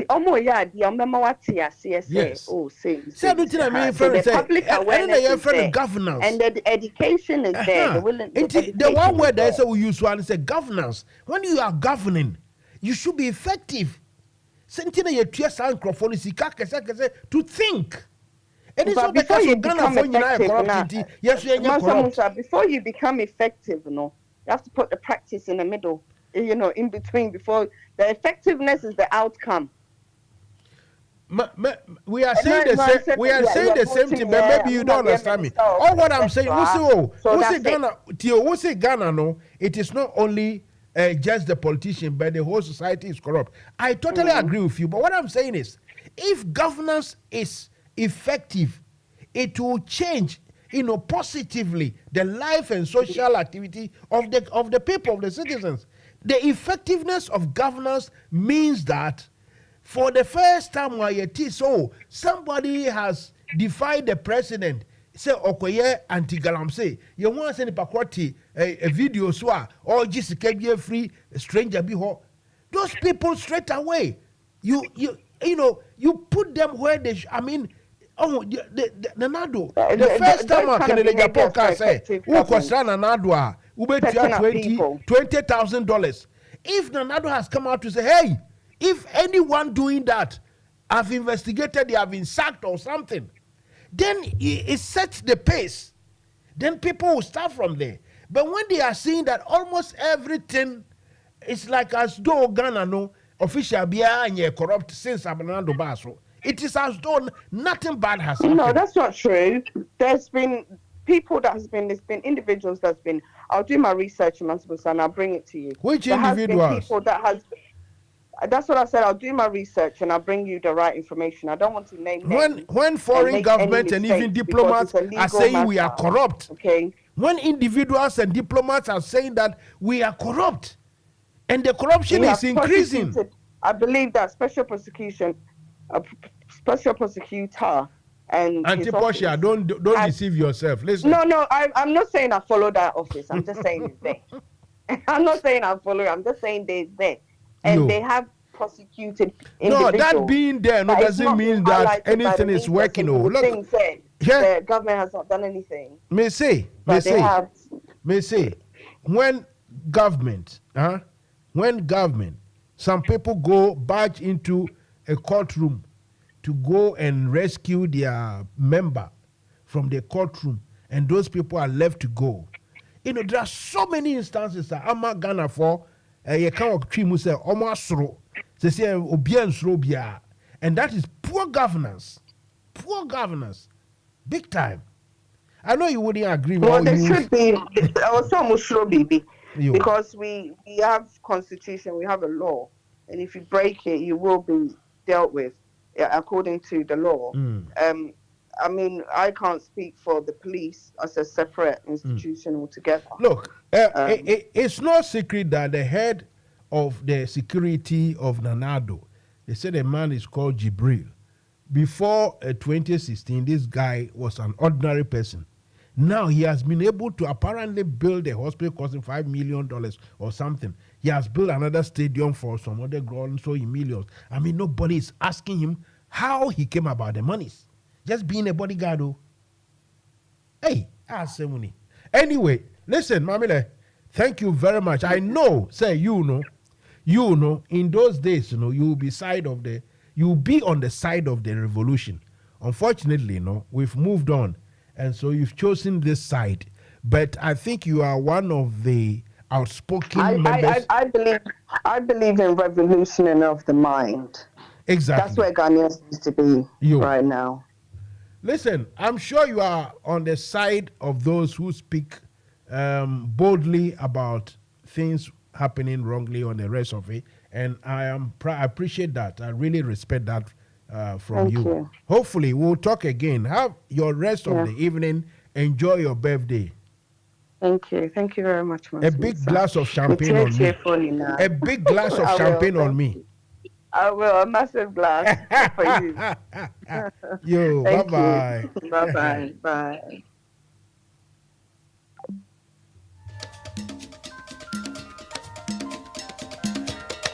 NFM Radio, emu daho.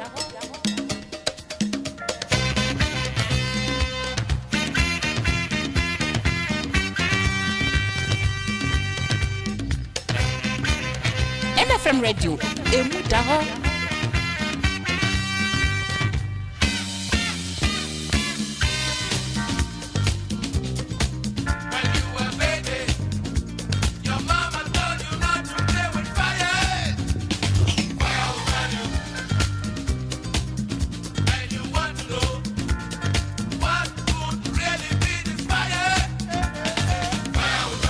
Right, fire will burn you. The time is 22:02. I miss 2 minutes gone after 10 here in the UK. Ahane Dibesi. Mejam no bia kwedi obeye. Nyame had much now. We'll come back to continue. I'm saying that I think on Friday, Dr. Ekospio Gabra will come and talk to Mansa Musa. So just watch the space. Thank you all for listening. And for one person who sent in the, the message, really do appreciate Ni of Forest Gate. I have to say big thank you to Auntie Portia Dansua, Portia Asantewa Dansua, who happens to celebrate her birthday today. And she came in to talk to Mansa Musa. Really, really top of the top heart appreciation to Dansua. Tomorrow, I'm going to host Dr. Joe Sajima here. So don't miss it. Have a good evening, good night. Whatever you are doing, you should win. Akwabi no kae or see anointing no baba you.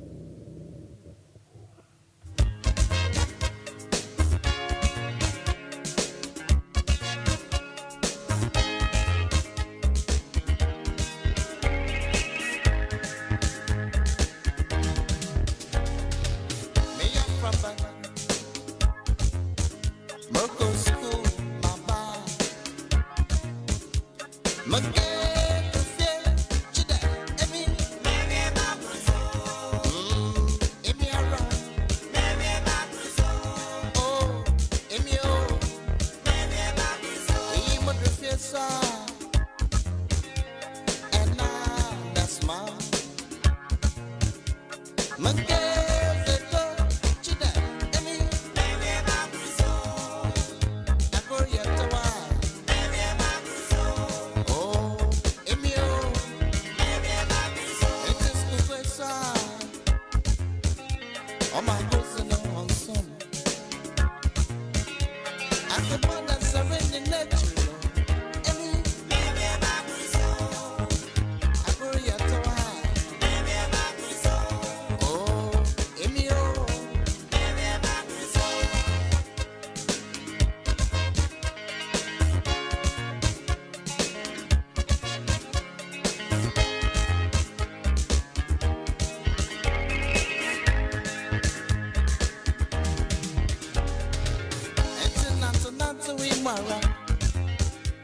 Look at you, I'm a sewa, about FA.